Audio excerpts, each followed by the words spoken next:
दीपक, मुझे आप ये यकीन दिलाइए कि आप इस नौकरी के लिए अभी बहुत इमेच्योर नहीं है, अपरिपक्व नहीं है। अगर मान लीजिए आपकी आयु की वजह से किसी, आप बिल्कुल ही लीगली आप एकदम योग्य हैं, आप परीक्षा दे सकते हैं, लेकिन एक गंभीर एडमिनिस्ट्रेटर बनने के लिए आप में पर्याप्त गुण हैं। इस बात के लिए आप मुझे अगर कन्विंस करना चाहें तो मुझे क्या बताएंगे?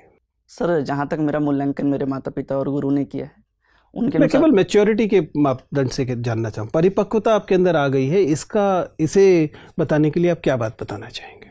सर, मेरे अंदर एक जो संबंध स्थापित करने की क्षमता है वो मुझे ऐसा लगता है कि मेरे अंदर ज़्यादा है। मेरे अंदर धैर्य और सहनशीलता ज़्यादा है। और तीसरी सबसे बड़ी बात कि मैं सीखने के लिए हमेशा आतुर रहता हूँ, मैं नई नई चीज़ों को सीखना चाहता हूँ। तो एक परिपक्वता की निशानी कह सकते हैं सर। चलिए ठीक सर। दीपक सर, आप गोंड जनजाति से बिलोंग करते हैं? सर, गोंड जनजाति की कुछ विशेषताओं को बताइएगा। सर, गोंड जनजाति की सबसे बड़ी विशेषता यह है सर कि जो क्लॉक होता है, जो नॉर्मल क्लॉक होते हैं और गोंड जनजाति क्लॉक होते हैं, और सर इरिवर्सिबल होते हैं। जैसे हम 12 1 2 3 4 करते हैं तो वहाँ पे घड़ियाँ उल्टी क्रम में चलती हैं सर। 12 से फिर 11। ऐसा क्यों?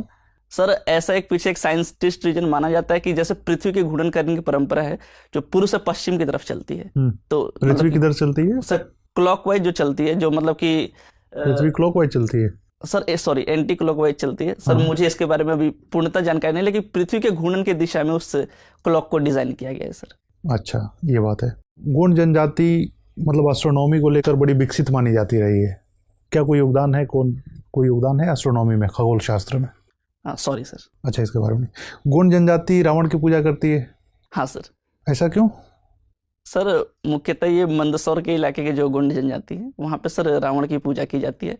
ऐसा माना जाता है कि जो मंदोदरी थी वो वहाँ की मतलब कि कन्या थी जिनका विवाह रावण के साथ हुआ था, तो इस वजह से रावण की पूजा की जाती है। रावण के कुछ नैतिक मूल्यों के बारे में बताएंगे जिसको जीवन में अपनाना चाहिए?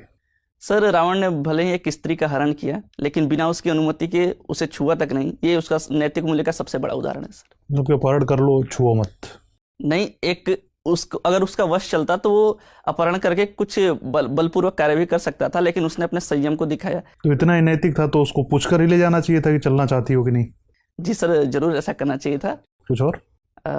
दूसरा सर, जो एक उसे ज्ञानी माना जाता है, एक वो भी सर कहा जा सकता है। अच्छा, सर में ठीक है। ये गोंड भाषा जो होती है ये किस परिवार की है? मतलब ह्यूमनाइड के बारे में सर, शायद ऑस्ट्रोलाइड है सर। ऑस्ट्रोलाइड है, द्रविडियन है, आर्यन है, किस परिवार की भाषा है? सर, एस्ट्रोलाइड है शायद। ऑस्ट्रोलाइड है। अभी